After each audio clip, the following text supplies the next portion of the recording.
Not too long ago, a friend invited me to go on a hike. The plan was to hike Black Mountain.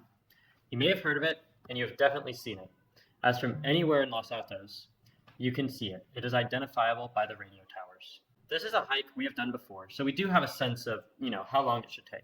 So we plan to get there at around 5 p.m.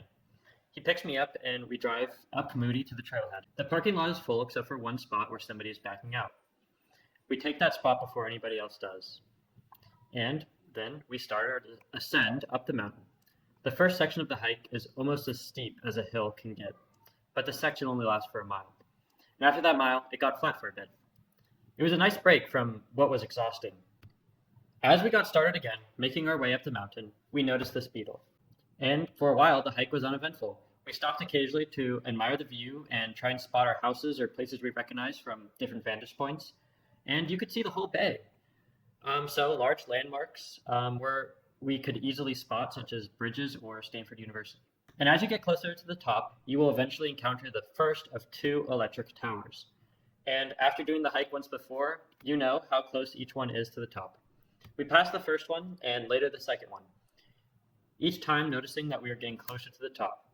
We joke about coyotes coming out in the night and what we would do to protect ourselves. Last time we brought pocket knives, but this time we forgot. We come to the conclusion that we could either grab rocks and throw it at them, or we could run away. But the only animal we saw on our way up were rabbits and birds. Eventually we reached the top. It was exhausting. We passed the radio station and sit on some rocks to enjoy the view and eat some snacks we brought for the top.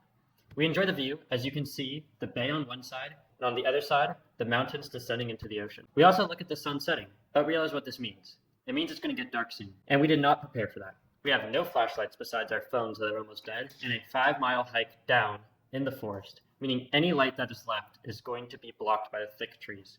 We don't worry yet, as maybe we'll be okay. So we quickly decide to leave so we can maximize our time with the remaining light.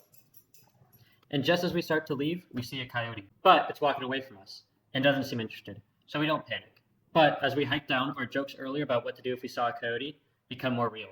We wonder if we should perhaps take a rock with us for protection. So that's what we end up doing, carrying small rocks just in case. We pass by the first electrical tower after a few minutes, and then the second. And as you pass the second one, the trees start to cover the trail we are walking on, and the light becomes almost non-existent. Less than 15 minutes into our descent, and there is no light. We take out our flashlights so we can see where we're going, and our pace quickens. All we want to do is get back to the car. We drop our rocks as they are only slowing us down.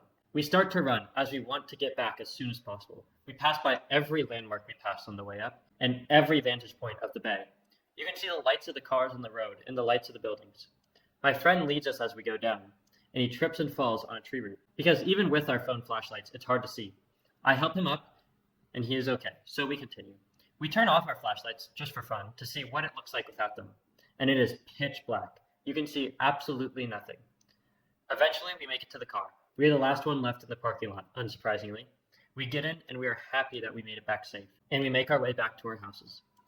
And this experience showed us the value of proper planning before starting something, and the need to manage our time effectively. We did not consider how fast the darkness would creep on us, which made the return unsafe because we ignored the importance of planning, like bringing supplies we may need and departing earlier. Looking back, it was a great memory. A little reckless, maybe, but it taught us how to plan smarter and safer in the future. Thank you.